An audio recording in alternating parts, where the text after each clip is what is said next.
Abra a tua Bíblia em Eclesiastes, capítulo 7.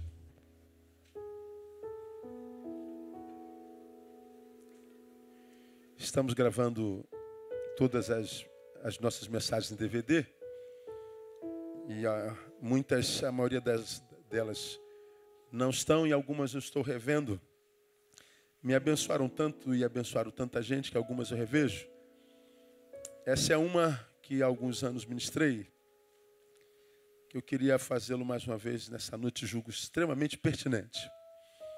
Eu a chamei de Vida, Provocações Teológico-Filosóficas. Algumas considerações sobre a nossa vida, sobre a nossa existência, que eu queria tirar desse texto de capítulo 7 de Eclesiastes.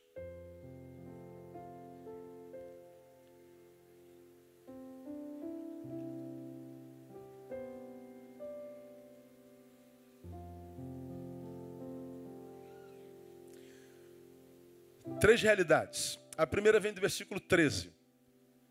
Considera as obras de Deus, porque quem poderá endireitar o que ele fez torto? Repita comigo. Quem poderá endireitar o que ele fez torto? Bom, pau que ele fez torto, ninguém endireita. A não ser que se tenha se entortado no caminho. O pau que se entortou no caminho, bom, esse se endireita porque Jesus é carpinteiro. Diga para quem está do seu lado, dá esperança para você. Então, se você está torto, há esperança. Agora, tem uma outra verdade. Está no versículo 14. No dia da prosperidade, regozija-te. Mas no dia da adversidade, considera. Por quê? Porque Deus fez tanto este como aquele, para que o homem nada descubra do que há de vir depois dele. No dia da prosperidade, alegra-te, regozija-te. E na adversidade, considera, Deus fez os dois. E a outra verdade na qual eu quero parar é o versículo 15, que diz: tudo isto vi nos dias da minha vaidade. Há justo que perece na sua justiça, e há ímpio que prolonga os seus dias na sua maldade. Há justo que perece na sua justiça, e há ímpio que prolonga os seus dias na sua maldade. Então, esses versículos falam de três realidades sobre a vida, incontestáveis.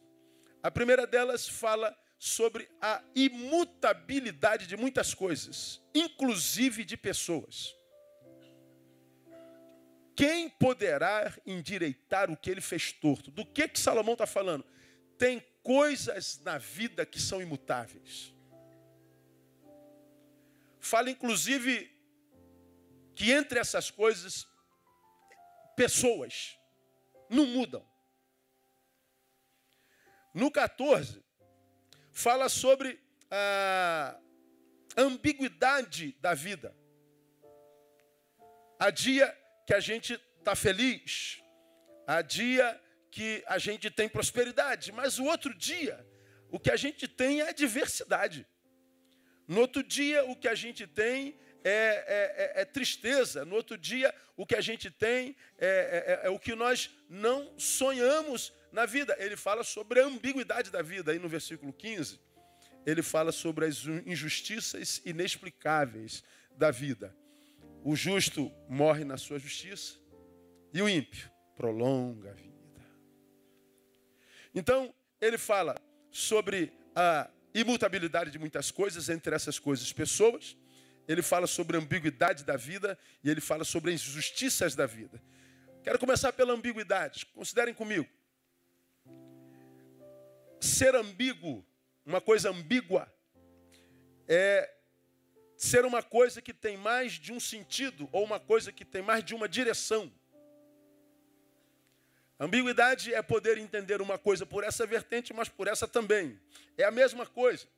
É uma coisa que tem dois sentidos, que tem duas direções. Aplicada à vida, eu diria que ambiguidade é a descontinuidade ou a impossibilidade ou a ausência da permanência. Eu explico. estou num dia de alegria, de prosperidade. E aí eu celebro e curto e digo que vida boa, como Deus é bom, que coisa maravilhosa. Bom, o texto está dizendo que a vida é ambígua. Ele está dizendo que a ambiguidade são dois sentidos para a mesma coisa. Da mesma forma como eu estou bem hoje, e eu defini a ambiguidade como a ausência da continuidade, significa dizer que essa minha alegria vai ser interrompida mais cedo ou mais tarde, queira eu ou não, goste eu ou não. Ele está dizendo que é impossível ter prosperidade sempre, é impossível ser feliz sempre, é impossível estar querendo viver 200 anos sempre, é impossível ser alegre a vida inteira. Não, a vida é ambígua. Essa alegria, essa prosperidade, esse motivo de regozijo vai ser interrompido. Ele está, porque em vida, e nós somos limitados, nós estamos impossibilitados de ter uma coisa permanente. A permanência não existe em nós. Vai chegar uma hora que essa alegria vai embora e a tristeza vai entrar. Vai chegar uma hora que essa paixão vai embora e a indiferença vai entrar. Vai chegar uma hora que esse fogo todo vai embora e o que vai sobrar é mornidão. Ele está falando que a vida é assim, é ambígua. Ele fala sobre a ausência da possibilidade de permanência. Vejam, prosperidade e adversidade. Isso é ambiguidade. Salomão, pelo Espírito Santo, me ensina e te ensina que viver, como nós já aprendemos, é viver na dialética. Um dia a gente está alegre, um dia a gente está triste. Um dia a gente está próspero, outro dia não. Um dia a gente vence, outro dia a gente é derrotado. Um dia a gente quer viver muito, outro dia a gente quer morrer. Um dia a gente tem saúde, outro dia a gente tem enfermidade. Tudo se inicia, tudo termina. Nós estamos sempre sendo interrompidos e começando de novo. Nós somos um processo ininterrupto de interrupções e inícios. Aí eu defini aqui que viver, portanto, é ser um não ser para sempre. Viver é ser um não ser para sempre. Serei feliz para sempre. Não, você não vai ser para sempre. Você é um não ser para sempre. Então, Salomão está dizendo assim, olha, se você sabe que a vida é composta por ininterruptas interrupções, então você tem que crescer o suficiente para que quando o dia bom chegar, você celebre com toda a sua potencialidade, mas quando você está celebrando, você não perca de vista a possibilidade do fim da celebração. Mas também o oposto é verdadeiro. Quando você estiver passando pelo vale da sombra da morte, quando você estiver passando pelo momento de agonia, pelo momento de tristeza, lembra que você é um não ser para sempre. Então você não vai ficar nessa agonia para sempre. Você não vai viver essa dor para sempre. Você não vai viver essa angústia para sempre. Portanto, não permita que essa angústia te deforme ao ponto de perder o futuro de superação que está lá na frente. Não estraga o teu futuro porque você não soube viver a tua dor. Viver é ser um ser interrompido ininterruptamente. Ou seja, nós morremos e nascemos em alguma área da vida o tempo inteiro. Acontece com todo mundo. Por que alguns não conseguem entender isso, irmão? Porque vive a vida sem reflexão alguma. É impressionante como os seres humanos, principalmente nessa geração hedonista, a geração do prazer, do gozo, do sabor, a geração da balada, a geração do som, a geração da alegria mentirosa, daquela alegria que só é alegria nesse momento cronológico, o do baile, o do ajuntamento, o da sexta-noite, essa alegria que é cronológica, essa alegria que é momentânea, essa alegria que só existe por causa de estímulos exteriores. A alegria que vem porque você bebeu alguma coisa, porque você cheirou alguma coisa, porque você conquistou alguma coisa. Essa alegria que, na verdade, não tem nada a ver com alegria. Isso é uma anestesia da dor, produto da realidade. É como que se a dor se perenizasse no coração de alguém. Para ele sair dessa dor, ele tem que dar uma anestesia de alegria momentânea, para que, como um drogado, ele saia dessa realidade para dizer agora eu estou feliz. Só que quando essa alegria é assim, por estímulos exteriores, dura tão pouco. E você mergulha na realidade cada vez mais profundo. E quanto mais profundo, porque você subiu com estímulos exteriores, quando você cai com mais violência e mais profundo você vai. Cada vez mais subir fica difícil. Haverá uma hora que um copo de cerveja servia para te fazer feliz, agora precisa de 2. Agora 2 não servem mais, tem que ser uma garrafa inteira. Cerveja já não dá mais, tem que ser um uísque. O uísque já não dá mais, tem que ser uma coisa mais forte, se é que existe alguma coisa mais forte que o uísque. Bom, o uísque não dá mais, eu preciso de um outro tipo de droga, eu preciso de alguma coisa que vai me tirando do buraco. Por que a gente precisa de uma dose mais forte? Porque cada vez que a gente surta na artificialidade, ou vive na artificialidade, a queda é cada vez mais profunda. E com quanto mais violência a gente cai na realidade, mais a gente aprofunda o buraco dessa realidade. E sair dele é cada vez mais angustioso, mais difícil. Aí a gente vê pessoas que, porque pensam que a tristeza é crônica, se deformam de uma forma tão feia e tão desconstrutiva, que ela sequestrada por essa dor que ela imaginou ser crônica, ela desconstruída abriu mão dos dias que já estavam preparados para ela, que eram os dias da superação, que era o dia antagônico ao da tristeza, que é a alegria, que era o dia antagônico ao da humilhação, que era a dupla honra. O dia que era antagônico à falência, era a reconstrução da firma. O dia antagônico ao pesadelo, que era a reconstrução do sonho. Pessoas que, porque não vivem de uma forma reflexiva, acreditam que o mundo se resume àquilo que ela individualmente vive no caminho. Deixa eu dizer uma coisa para você que está aqui, principalmente você que está sofrendo. A dor, dependendo do sujeito, é a melhor escola para ele. Mas a dor, dependendo do sujeito, é a prisão eterna. Tem gente que pega a dor e cresce com ela. Se a dor te fez crescer, a tua dor foi uma bênção. Mas se você não pega a tua dor para crescer, bom, você foi uma desgraça para a tua dor. Não é a dor que é teu problema, você é o problema da tua dor. Porque se a dor me ajudou a me alavancar, me fez entender pelo menos como é que não se faz, porque se eu cheguei nesse dia de dor, possivelmente eu tenha feito errado. Então a dor não é de todo má. Pelo menos eu aprendi como não se faz mais. Então quando eu quiser chegar lá, eu não vou mais trilhar esse caminho, eu vou fazer por um outro caminho. Se a dor ensinou, ela já foi uma bênção. O problema dos seres humanos, em cuja vida a dor se cronifica, são aqueles que na dor param de refletir e passam a ter pena de si mesmo, imaginando que o mundo se resumiu ao tamaninho dela. Irmão, o mundo é maior do que o teu. É o teu mundo que cabe no mundo inteiro, não é o mundo inteiro que cabe no teu mundo. A vida não presta, não é vida, a vida é uma bênção. Quem concorda comigo que a vida é uma bênção, diga glória a Deus. Está vendo? Não é todo mundo que concorda contigo. E nós vivemos, como nós pregamos há bem pouco tempo atrás, a mesma vida. A vida é vida. Cada um de nós pega a porção de vida que precisa para ser vivo. E o que a gente faz na administração dessa vida que nós pegamos para nós, porque a vida é o todo, isso é problema de cada um de nós. Se a tua vida não presta, não diga que a vida não presta, não. O que não presta é a tua, é o teu mundo que não está bom. Porque você pode estar sentado do lado de um outro mundo que ele fala assim, meu Deus, nesse mundo eu viveria 200 anos. Agora, o que acontece com os que não refletem, com os que não transformam a dor em reflexão? Ele se deforma de tal forma, e ele então se torna um revoltado.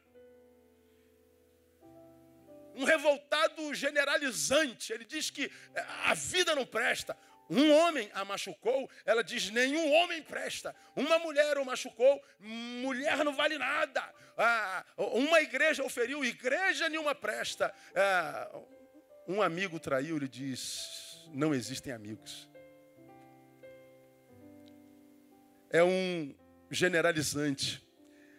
Salomão, pelo Espírito Santo de Deus, me ensina a mim, deve ensinar a ti, a nós. Neil, na vida, você vai ter que aprender a viver em dialética. você vai ter que aprender a viver na ambiguidade. Viver é ser um não ser para sempre, o tempo inteiro. Viver, portanto, diria o poeta, é ser uma metamorfose ambulante. Quem falou isso? Foi o pastor Raul Seixas. Eu estou muito bem hoje, passo por uma metamorfose, amanhã eu estou muito mal. Mas porque eu sou uma metamorfose ambulante, eu passo pela mudança de novo, daqui a pouco eu estou bem de novo. Então, quem é o vencedor? O vencedor não é o que está no pódio a vida inteira. É aquele que, abaixo do pódio, entende que o pódio continua uma possibilidade diante de nós. É aquele que entende que um dia eu perco, mas não tem problema. Se eu perder com honra, eu amanhã posso estar no pódio. Então, se você está aqui, irmão, está longe do pódio, toma posse dessa palavra, é amor de Deus para o teu coração. O pódio continua te esperando no nome de Jesus. Só depende de você. Catuca alguém assim, ó, nas costas, assim, ó, lá na frente. Ó, o pódio está te esperando, irmão. Aleluia. Quem recebe essa palavra aí? Aplauda o Senhor bem forte. Coisa linda. Obrigado, Jesus. Agora, se você nunca chegar ao pódio, não diz que o problema foi o pódio. Como a vida é desenvolvida na ambiguidade, é por causa disso que o texto diz, considera.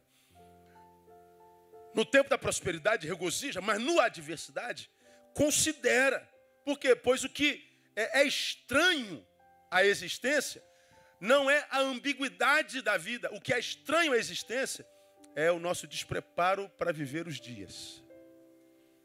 Então, quando você passa pelo dia e é interrompido na tua alegria, nos teus projetos, nos teus sonhos, se você passa pela vida e a ambiguidade, a interrupção te alcançou, bom, isso não é novidade, está lá. O que é a novidade, aliás, o que é a tristeza? De posse dessa informação, não me preparar para o dia, uma vez que eu sei pela palavra que o meu dia pode vir tomado por tristeza e por angústia. Eu sei que o meu dia pode vir com fidelidade e traição. Eu sei que o meu dia pode vir marcado pela honra e pela humilhação. Eu sei que o meu dia pode me dar gratidão e ingratidão. Eu sei que o meu dia pode vir com qualquer tipo de possibilidades na existência. Mas o melhor de tudo é saber que, independente do que o meu dia me tenha preparado, a bênção é ter amanhecido mais um dia. E tendo amanhecido mais um dia de posse da palavra de Deus, dizer, Deus, eu sei que tudo pode acontecer neste dia. Então me ajuda neste dia, independente do que venha acontecer. E aí, a gente está preparado para o dia, independente da qualidade dele.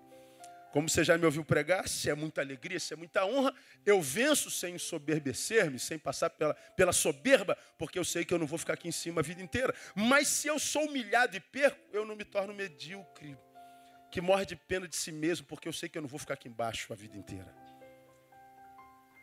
Então, a desgraça não é o dia mau, a desgraça é a gente não crescer nunca a fim de poder vivê-lo com vitória, com honra, com dignidade. Esse é que é o problema. Isso é uma regra para mim quase que sem exceção. Toda vez que você se encontra com alguém que diz a vida não presta, o dia não presta, o dia mal, nós não estamos diante de alguém que está sendo alvo da injustiça de Deus. Nós não estamos diante de alguém que está sendo alvo da maldade do diabo. Nós estamos diante de alguém que está incompetente para viver o dia. O problema de quem sucumbe é a incompetência. Porque a Bíblia está dizendo, viver a ambiguidade. Então você que está aqui, irmão, vivendo sua melhor fase, seu melhor momento, glorifique ao Senhor. Diga a Deus, muito obrigado. Devemos despertar em nós, ou deveríamos ter desperto em nós, ou despertado em nós, a mesma sensação que Paulo tinha, né? O amor de Cristo me constrange. Paulo diz, caramba, eu sou um vacilão, rapaz. Só Deus sabe que tipo de gente eu sou. Só Deus sabe como a gente vacila, como a gente é frágil, como a gente peca, como a gente é menor do que a gente deveria ser. Mas a despeito dessa imperfeição toda, Deus me tem dado tanto. Deus, que constrangimento. Celebre, é graça de Deus. Mas se você está passando exatamente pelo oposto, o dia é mau, se você está no vale da sombra da morte, continue adorando o Senhor, porque Ele é teu pastor, Ele está contigo até o final dos tempos, no nome de Jesus. Cresça na tua dor. Porque a Bíblia nos fala da ambiguidade da vida. Não desista do dia por causa da qualidade dele. A bênção está em termos acordado mais um dia. Eu quero profetizar, amanhã você vai acordar. E vai ser um dia bom na tua vida. Mas se não for, glorifique ao Senhor. Porque você vai estar preparado por Ele, pelo poder do nome de Jesus. Então não abra mão do dia por causa da qualidade dele, porque Deus fez todos os dias. Então a grande parada não é, que dia mal. Não, a grande parada é, por que eu não estou capaz de viver esse dia mal? Foi Deus quem fez esse dia. Saber que esse dia é mal para mim, mas meu amigo está vivendo o melhor dia dele. Nós estamos vivendo a mesma data, 23 de novembro. Então o problema não é o dia. Porque o 23 de novembro dele é uma alegria terrível. Acabamos de falar que temos que orar pela Valéria e pelo Moisés. Naquele dia o pai deles morreu, mas naquele dia muitas crianças nasceram. Naquele dia muitas mães deram à luz o primeiro filho da vida. Então ninguém pode falar que aquele dia é um dia desgraçado. Não, não, não. Aquele dia é uma bênção. Não resumamos o mundo inteiro ao nosso mundo. O nosso mundo é que está contido no mundo inteiro. Não julgue a vida pela tua.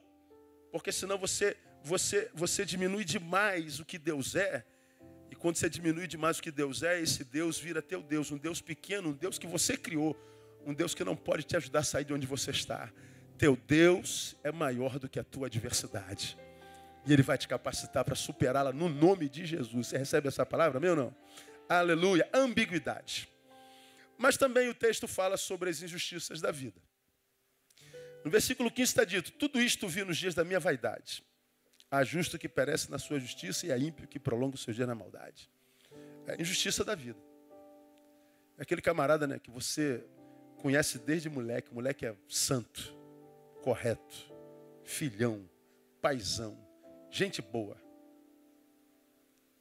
Chega ali, um bandidinho quer levar o relógio dele e mata o cara. E vai embora com 25 anos.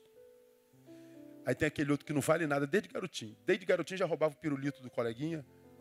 Já roubava o brinquedo do coleguinha. Com 2 anos já estava roubando, safado.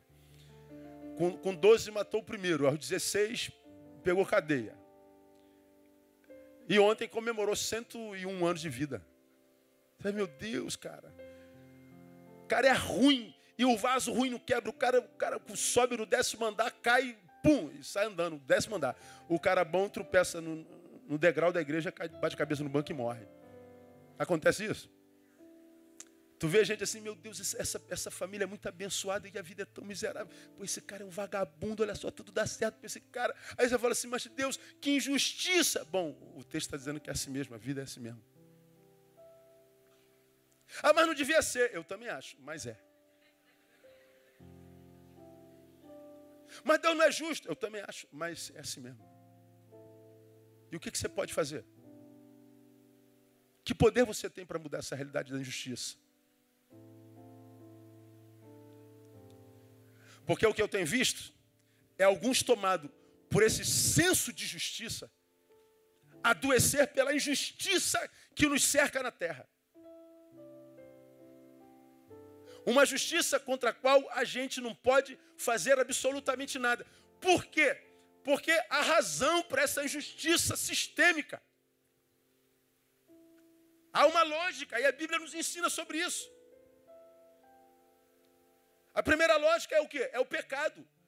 É Gênesis capítulo 3. O dia que vocês desobedecerem, vocês morrerão.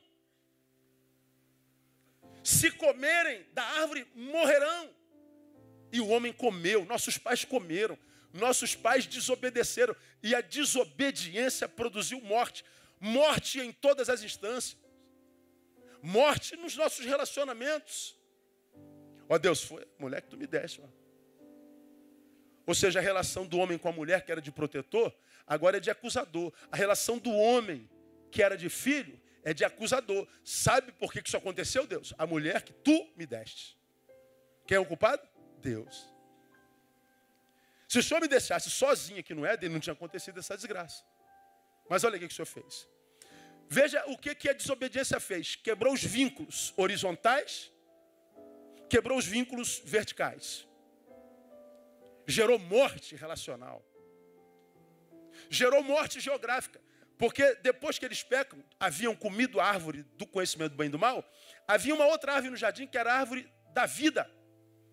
Deus, por amor, para que eles não comessem a árvore da vida, em pecado e não vivessem em pecado eterno, Deus os tira da sua própria casa. Deixam de ser jardineiros para serem desbravadores de novos campos, de novas terras. Deixam a comunhão e o aconchego do lar para viver em terra estranha. Quando o homem é expulso do jardim, um lugar onde Deus era Senhor, eles viviam em estado paradisíaco antes do pecado. Quando eles são expulsos do jardim, eles estão vivendo agora numa terra corrompida, onde eles terão abrolhos, onde terão que trabalhar em dobro, onde com dor terão filhos e multiplicada. Eles estão fora da ambiência original, que é divina. Eles estão vivendo numa geografia estranha à sua natureza. A natureza do homem é divina. Nós vivemos numa terra que jaz no maligno. Nós vivemos numa terra estranha à nossa natureza. Por que é estranha a natureza? Porque a nossa natureza, nosso DNA é divino. Por isso que há sofrimento. Nós fomos desconfigurados na nossa origem. Morremos espiritualmente, morremos relacionalmente, morremos geograficamente. Nós morremos agora fisicamente, biologicamente. Então como é que você pode, tendo morrido, sendo, como diria Fernando Veríssimo, um defunto adiado? É como Fernando Veríssimo define o homem. O homem é um defunto adiado. Ele olha para o Neil e nada, isso é um defunto adiado, vai cair já já. É verdade. Como defunto adiado, nós queremos viver na terra como se a terra fosse o nosso lugar de origem. Queremos viver de forma celestial. Impossível. Nós vamos ver injustiça, porque depois do pecado nós passamos a ser gente da forma errada, como nós já aprendemos aqui. Porque gente da forma certa ama o próximo, da forma errada usa o próximo. Da forma certa exalta, põe para cima, estimula, e da forma errada põe para baixo. Gente da forma certa é remédio para o outro. E da forma errada é a doença do outro. É só você olhar para a sociedade. É isso aí mesmo. Não tem o que fazer, não. É injustiça por causa do pecado. É injustiça por quê? Porque nós somos caídos, caímos. Caídos, o pecado entra. Né? E o que é o pecado, por exemplo? O pecado, diz lá Isaías, é o que faz separação entre nós e quem? E o nosso Deus. Pense comigo. O pecado blinda os céus. A gente ouve, fala, ora, mas se a gente não vive uma vida que gera aliança com Deus, ou seja, a gente vive uma vida de pecado, como eu já preguei, esse pecado faz um tratamento acústico em torno da oração do pecador. De modo que quando ele fala, há uma proteção acústica em torno da oração dele que não deixa o som sair, não chega a céu. O pecado blinda os céus. E qual é o problema maior disso? Deus é a fonte de amor. Deus é a fonte de bondade. Se o meu pecado me afasta de Deus, a minha fonte de amor, a minha fonte de bondade, não é uma fonte mais acessível a mim. Se a humanidade se afastou de Deus, se afastou da fonte de amor, da fonte de bondade, o que sobra é maldade e indiferença. Jesus faz alusão a isso quando ele diz que por se multiplicar a iniquidade, me digam, o amor de muitos esfriará. Porque a iniquidade é o pecado que nos afasta da fonte do amor. Porque nós não temos acesso ao amor, o amor vai esfriando. Nós nos tornamos nisso que eu digo sempre, um pedaço de carne que anda. A vida vai ficando como está mesmo, cara. Isso para o que a gente olha e diz assim, vale a pena viver? Que graça tem na vida? Se a gente só vê traição, se a gente só vê maldade, se a gente só vê injustiça, se a gente só vê injustiça, é porque a comunicação do amor e da bondade se perderam. A gente só consegue ver expressões de bondade, solidariedade, quando nós estamos diante de uma calamidade, por exemplo. Por exemplo, enchente Teresópolis. Um monte de gente morre, um monte de casa cai, um monte de gente fica desabrigada. O que a calamidade gera na hora no restante da sociedade? Me diga. Solidariedade. Quando a gente vê a calamidade, ou seja, quando a dor toma, parece que a dor faz brotar em nós solidariedade. Como aquele filme, já preguei sobre isso aqui, Constantine. Daquele homem horrível, como é o nome dele? Mulheres. Keanu Reeves. Quem falou foi um homem esse de primeiro. Viu? Então. Keanu Reeves era o protetor lá dos demônios, lá de livrar a terra dos demônios. No final do filme, Gabriel desce no corpo de uma mulher. Um ser híbrido. E Gabriel, com inveja do amor de Deus pelos homens, trabalha para que o filho do demônio nasça e ele gere calamidade e dor na terra. Constantine tenta salvar o mundo que Gabriel queria gerar no planeta, e Gabriel então derruba Constantine e ele bota a face em cima do Constantine. Por que você está lutando contra a calamidade na terra? Por que você está lutando contra esse desespero que eu quero gerar na terra? Aí ela disse uma frase que eu nunca mais me esqueci, face a face com Constantino. Ele disse assim: eu estou fazendo bem para vocês, porque vocês, seres humanos, só conseguem extrair o melhor de vocês diante da face do horror. A única vez que a gente vê algo bom brotando do coração do homem é quando a sociedade humana está diante da face do horror. Porque se nós estivermos encastelados nos nossos confortos, nas nossas vitórias, o verbo é dane-se. Dane-se.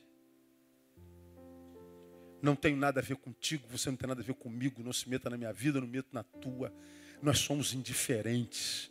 Nós nos esfriamos, nós nos desumanizamos, nós nos deformamos. E porque essa é uma realidade humana, é uma realidade de raça, o que prevalece é a injustiça mesmo. É disso que Salomão está dizendo.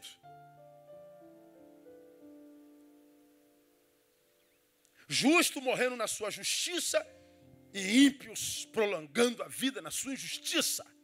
Então não espere que a justiça baixe na terra plenamente para você viver a sua vida, porque você não vai viver a sua vida. Mas pastor, eu não concordo. Ninguém está perguntando se você concorda.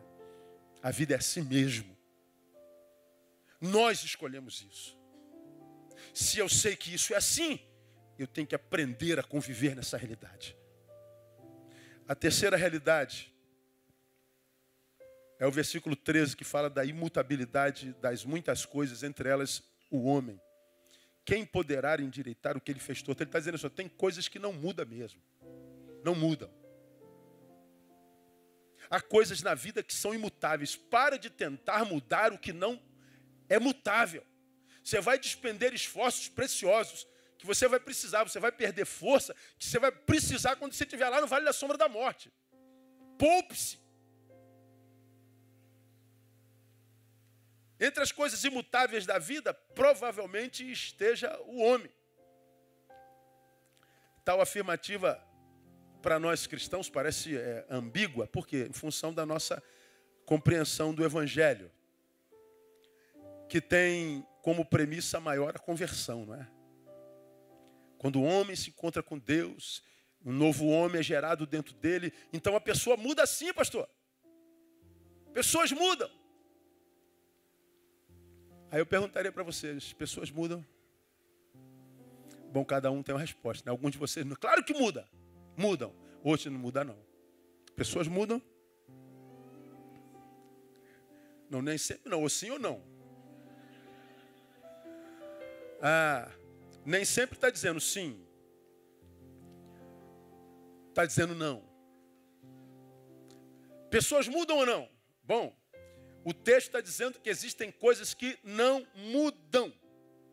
Não mudam. Conversão é mudança radical. Eu, Neil, chego à conclusão que pessoas não mudam. Aí você está aí pensando, eu não concordo.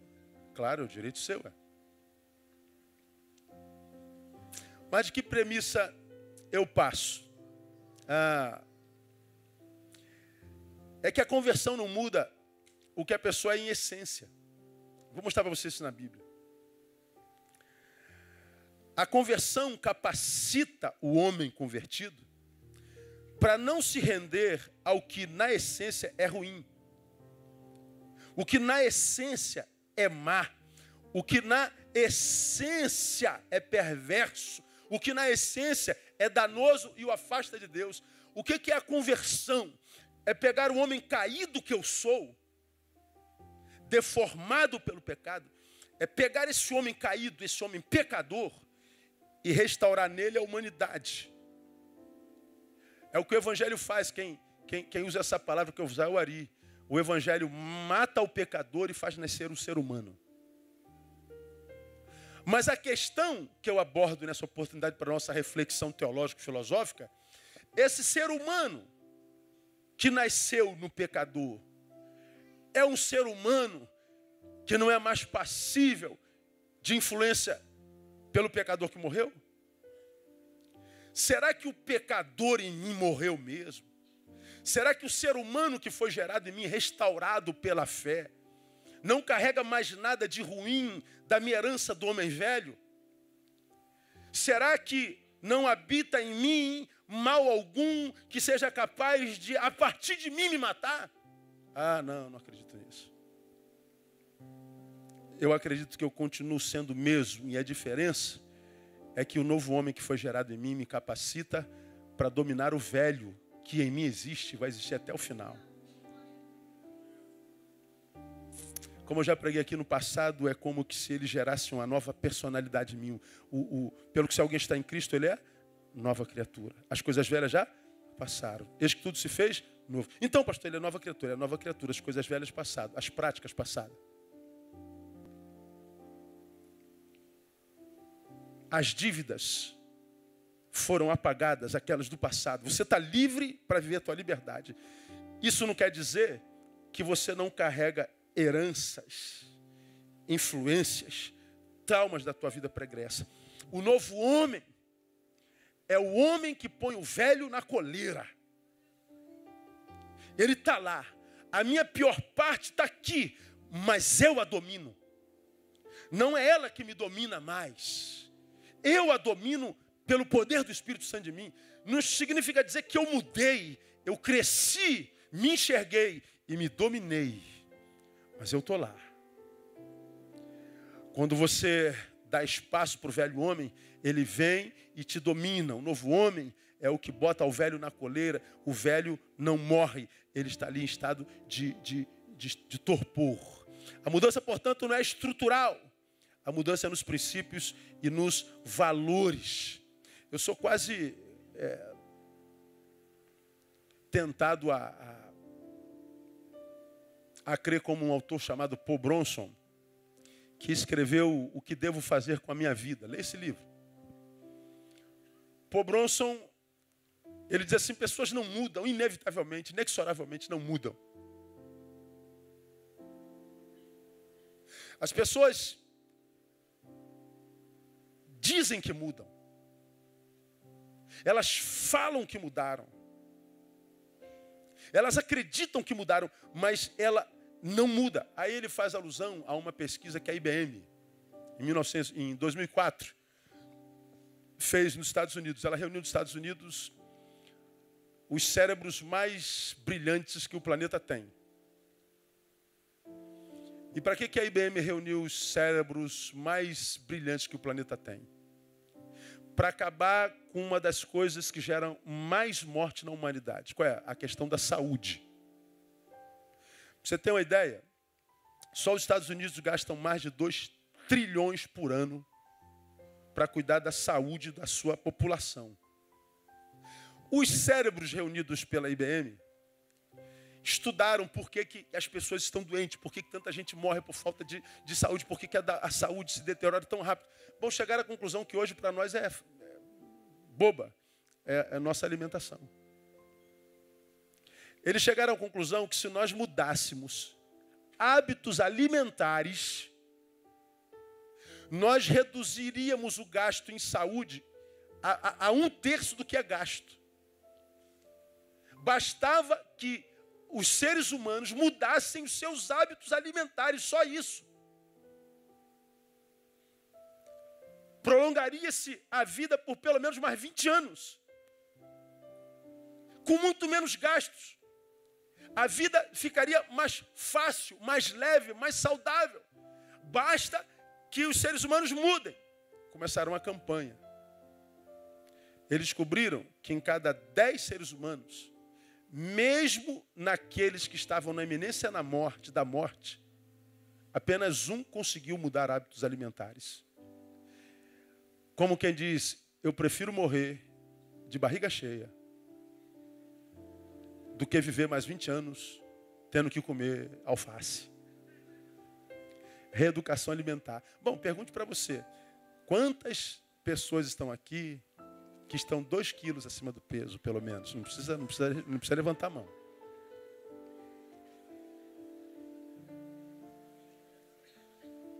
Dois ou 3 não estão com 2 quilos acima do peso, o resto está. O que a gente tem que fazer para emagrecer? Me digam vocês. Mudar hábitos. E por que a gente não consegue emagrecer?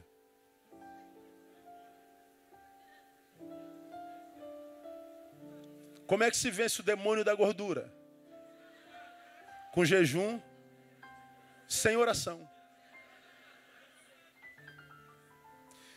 Mas por que o demônio da gordura continua dominando a humanidade?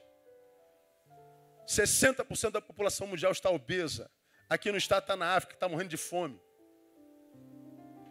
Porque a gente não consegue mudar hábitos alimentares. A gente não consegue olhar para a picanha e dizer para aquela gordurinha, não. Mas pastor, tem um bife de meio quilo. É só tirar a gordurinha.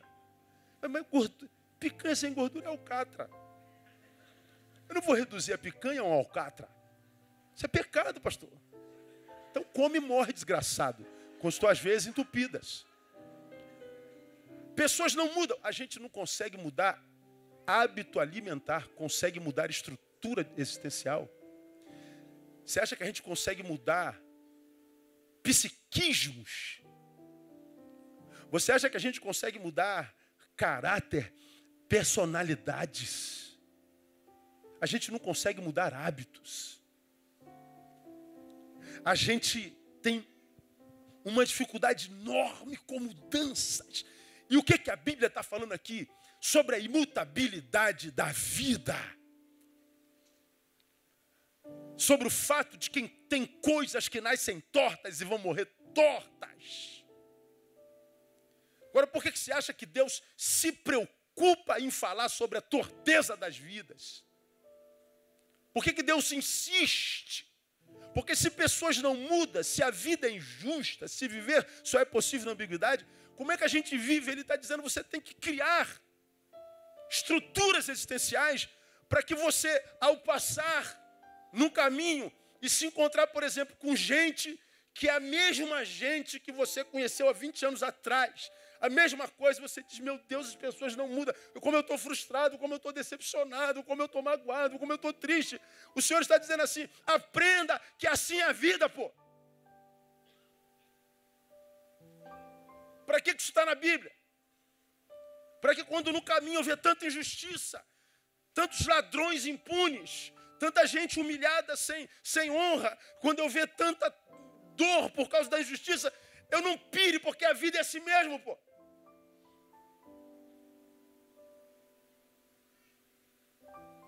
A Bíblia está falando de aprender a viver a vida. É preciso saber viver.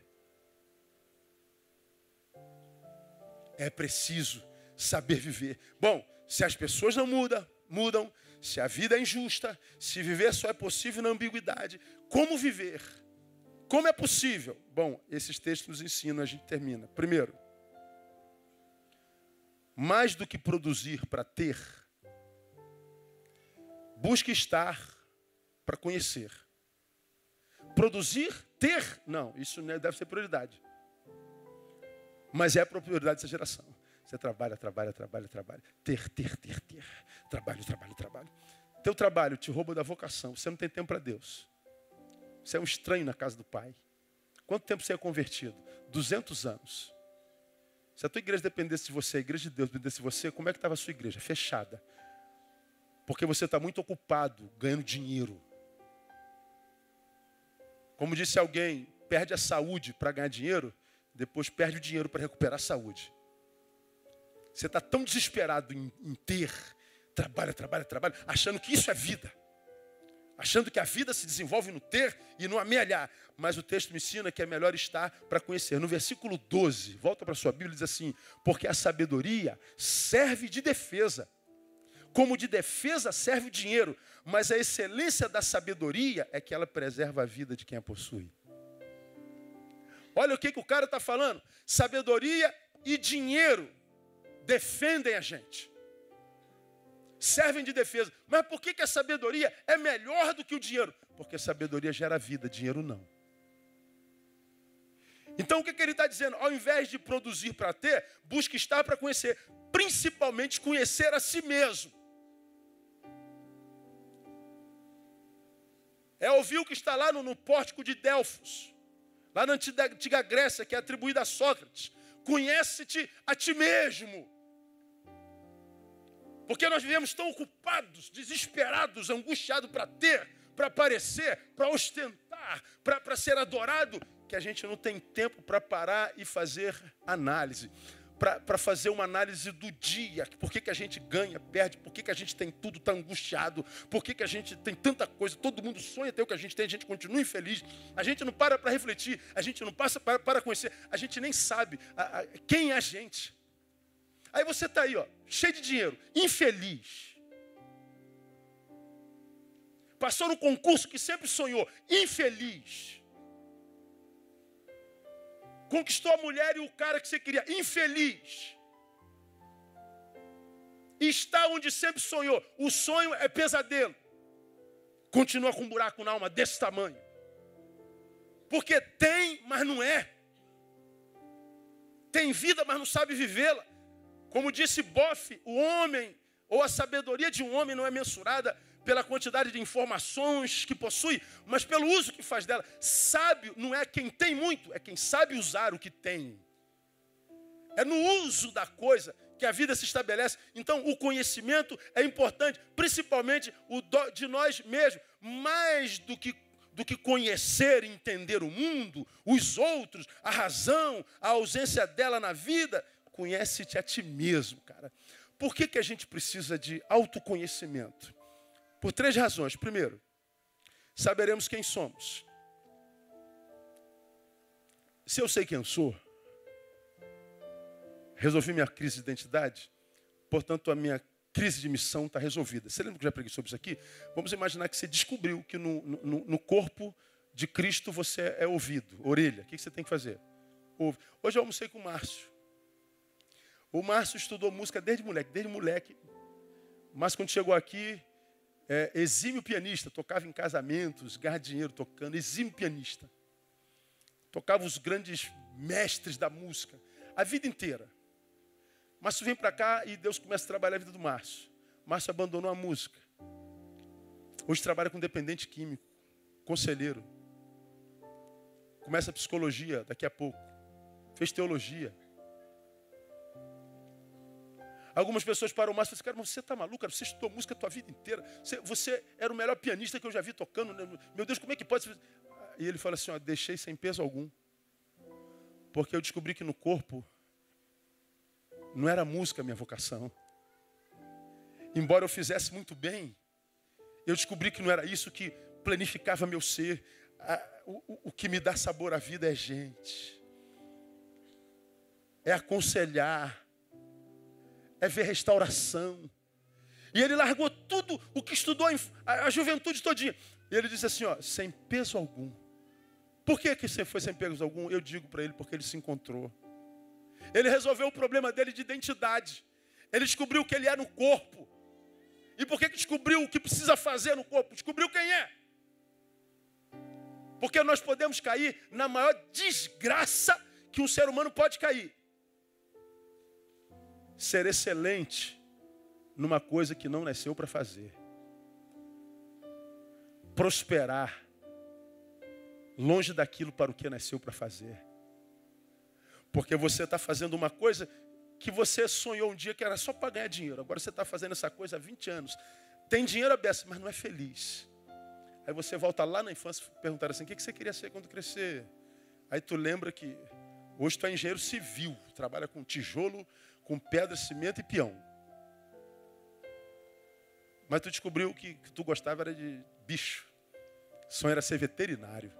Agora, como é que você vai largar a tua empresa de tijolo, de pedra, de cimento? Tu enriqueceu para trabalhar com cachorro?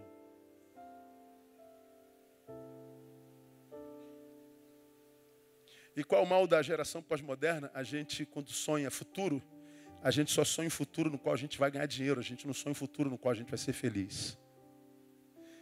E a gente vê pessoas vivendo a realidade a respeito da qual Ibsen fala. Tão pobres, tão pobres, tão pobres, que tudo que tem é dinheiro. Nada mais. Mendigos existenciais. Então, se a Bíblia me dá essa dica todinha, o que eu tenho que fazer? Ao invés de ficar igual um maluco trabalhando para ter, eu preciso parar, eu preciso saber quem eu sou, eu preciso de reflexão, eu preciso gastar tempo comigo, porque eu preciso descobrir quem eu sou, eu preciso saber para o que eu sou. Segundo, eu preciso me conhecer, porque não seremos quem não somos. Ninguém consegue ser feliz não sendo quem deveria ser. E terceiro, saberemos nossos limites. Ou seja, se eu me conheço, eu sei onde é que eu posso colocar meu chapeuzinho, meu. 2 anos atrás tirei um sabático, 6 meses de sabático. Ixi Maria, se você soubesse o que falar de mim.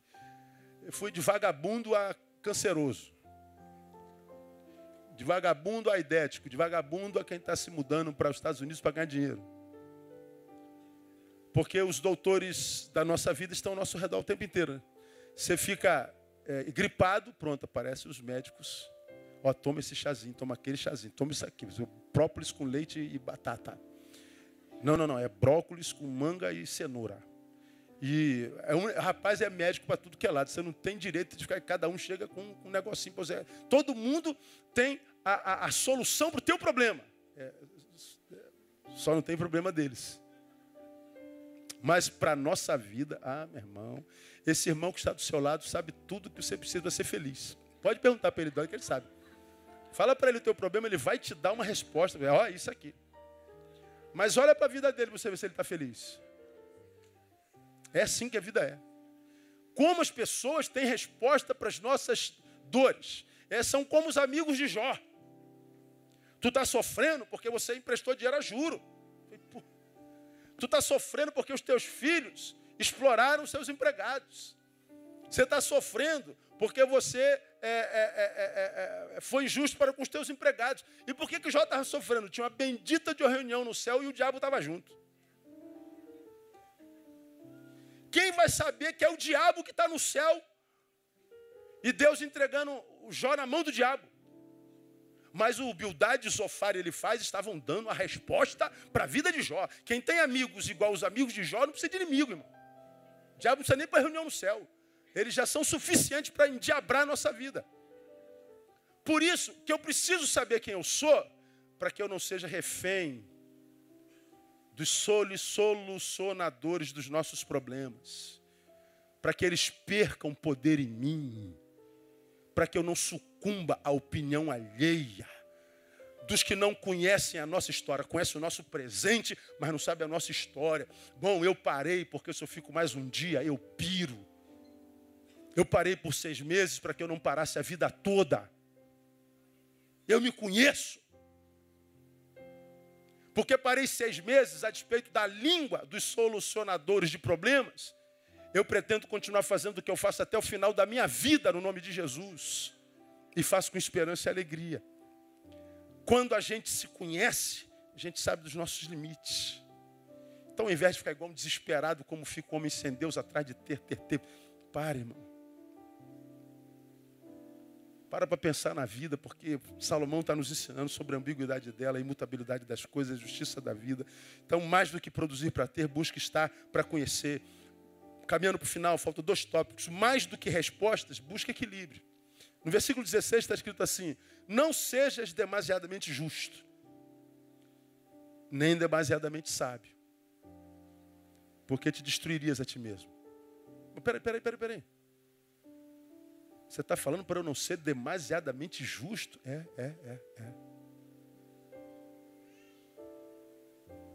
Você está falando para eu não ser demasiadamente sábio? É. Do que ele está falando? Seja mais flexível. Não, pecou, tem que pagar. Não, cara, dá mais uma chance. Pô, irmão. Para de viver ferro e fogo. Para de ser ranzinza. Para com essa austeridade inflexível, dura. Isso vai te matar, cara. Quando a tempestade chegar, se você não souber se envergar, se você for duro, você vai quebrar no meio. Não seja demasiadamente sábio, ou seja, não imagine que você tem a resposta para tudo, porque, por exemplo, você não sabe por que tem gente que não muda. Você não sabe por que a vida foi construída na dialética. Você não sabe por que a vida é injusta. A gente não tem resposta para os problemas mais importantes da vida. A gente não tem resposta. Foi por isso que Deus nos deu fé. Meu filho, você não precisa de resposta. Você precisa de equilíbrio. Seja flexível. Viver nos polos limítrofes adoece, mata. Porque viver no polo é também viver acusando quem está no outro polo. Você vai se lembrar disso. Quando nós vivemos nos polos limítrofes, eu vim para cá, para esse polo. Eu não sei que eu estou intrinsecamente ligado a quem está lá no outro polo. Eu estou desequilibrado aqui. E porque me desequilibrei aqui, me liguei, ato contínuo, àquele que está desequilibrado lá do outro lado. Dá para explicar? Dá. Vamos imaginar que você seja um cara muito responsável e pontual. Pontual. Que horas o pastor que marcou? 7:02. O pontual responsável vai estar lá que hora? 7:02. E aquele camarada que é irresponsável pra caramba, que só chega atrasado. Tem alguém aqui que só chega atrasado, não consegue, não precisa levantar a mão. Pastor, eu não consigo chegar na hora. Em vez de chegar às 7:02, que hora que ele chega? 8:15.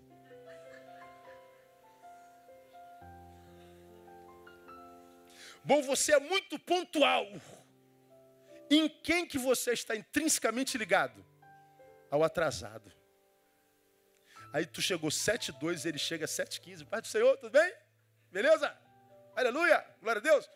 E tu já está orando com ele com raiva. Desgraçado, miserável, vagabundo. Estou te esperando há 1h02. E tu chega com essa cara mais lavada. Só que tu não fala isso para ele. Mas a postura dele está te adoecendo. Está como um câncer te comendo por dentro. Você está indignado. Porque você veio lá de longe. Chegou às 7:02 em ponto. Ele mora aqui do lado, na casa do lado aqui. Chegou 8:15. E você... Desgraçado. Você gosta de correr no carro. Pé embaixo, pé de chumbo. Bom, você que gosta de correr no carro, pé de chumbo, com quem que você se encontra no trânsito o tempo todo? Com lerdo. Ah, meu Deus. E qual pista que o desgraçado anda hoje? Me diga. A pista da esquerda. Pô, você pisca. Dá certo. Ele não está nem. E você que é apressado. Desgraçado, se eu tivesse um rolo compressor, passava em cima do carro dele. Aí se eu tivesse uma carreta, jogava ele na ribanceira. Desgraçado, filho das trevas. Miserável. Aí tu passa, filho da misericórdia. E ele tá com pressa, sai mais cedo, irmão. Pô, e tu vai... Tu chega no trabalho já chutando. Bom dia, o cacete, rapaz. Bom dia. O que houve, irmão? É porque você tem pressa, está intrinsecamente ligado ao lerdo. Você é desequilibrado na tua pressa, na tua pontualidade. Ele é desequilibrado lá do outro lado. Aí o Senhor está dizendo assim, ó, seja equilibrado, cara. Você que é pontual demais, flexibiliza um pouco. Não estou dizendo que você tem que se transformar nesse irresponsável. Mas, ó, diminui o poder dele em você. Você que é apressado, diminui o poder do lerdo na tua vida. Você que leva as coisas de Deus a sério, ó, libera esse pessoal que está brincando com Deus. Não morra por causa deles não, cara. Equilíbrio. Não seja justo demais, não seja duro demais, não seja sábio demais, seja mais flexível. Equilíbrio. Olha a Bíblia nos dando dicas existenciais. Termino. Mais do que produzir para ter, busca estar para conhecer. Mais do que respostas, busca equilíbrio e cuida de ti mesmo. Autocuidado. Por quê, irmãos? Porque se o amor de muitos esfriará, significa dizer que contar com o outro será cada vez mais difícil.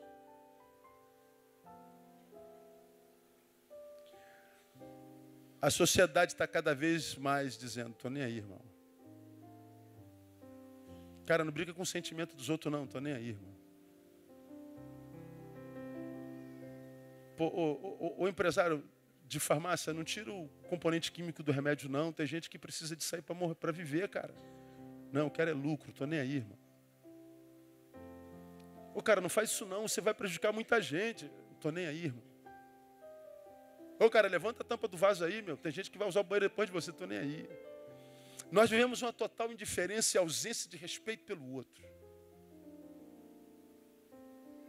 Portanto, depender do outro é cada vez mais perigoso, é cada vez mais mortal. Por isso que eu tenho que cuidar de mim. Por isso que você tem que cuidar de você. E cuidar de nós mesmos é bíblico. 1 Timóteo 4,16 diz assim, eu leio para você. Cuida de ti mesmo. Paulo a Timóteo. E do teu ensino. Porque fazendo isso, te salvarás tanto a ti mesmo, como aos que te ouvem. Timóteo, você tem a mensagem da salvação. A mensagem que pode trazer redenção à terra, mas você não vai conseguir fazer isso se você não cuidar de si mesmo. Quando você cuida de ti mesmo, você se salva e salva todos, porque você corre o risco de salvar um monte de gente e se perder. Quantos cuidadores adoecendo porque não se cuidam? Quanta gente boa, beça, solidária, bondosa, vivendo desgraçadamente, porque imaginou que fosse colher na mesma proporção o bem que fez, só que o bem que ele faz é a um ser contaminado pelo pecado, cujo amor esfriou, que não sabe viver a ambiguidade, que nasceu torto e vai morrer torto. E aí, esse que fez bem a ele, imaginou que ia colher na mesma proporção e não colheu, frustrou-se e mesmo tendo feito bem a tanta gente, morreu muito mal. Eu tenho visto isso acontecer, mas arrudo. Gente boa demais vivendo desgraçadamente. Porque imaginou que a colheita viria.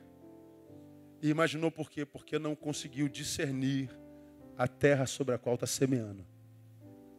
Por isso Paulo diz a Timóteo, cuida de ti mesmo. Bom, irmãos, essa é a palavra que a gente tinha para hoje. O que eu acho lindo na Bíblia é que a Bíblia não está olhando para nós só na perspectiva espiritual, portanto não vê em nós só uma alma que precisa ser liberta do inferno. Vê um corpo que carrega essa alma que com o corpo, alma e corpo se traduz em gente, e como gente, a palavra revela que ele não está preocupado só com a nossa ida para o céu, mas com a nossa vida na terra com dignidade. Então, pega essa palavra, ouça essa palavra depois de novo, mastiga devagarinho, porque eu acho que ela é de primordial importância. A vida é ambígua. Ser é ser um ser interrompido o tempo todo. Não ser para sempre. Nada do que eu faço é para sempre. Prepara para a interrupção. Ambiguidade. A vida é injusta. E a gente não pode fazer nada a respeito. É assim. Eu não concordo, mas é. Então se adapte à realidade. E há coisas que são imutáveis na vida, inclusive pessoas. Então só se decepciona quem não está preparado para elas. Então cuida de ti mesmo. Busca equilíbrio. Mais do que fazer para ter, esteja um pouco mais para conhecer. Porque se a gente vê isso, irmão, que venha o dia. Independente do que Ele tenha para nós, nós estamos preparados para Ele. E nós vamos poder, este foi o dia que fez o Senhor. Independente da qualidade dele, este foi o dia que fez o Senhor. E nele eu vou me alegrar e vou viver com toda a minha intensidade. Porque foi Deus quem modeu, no nome de Jesus. Vamos aplaudi-lo e vamos embora para cá.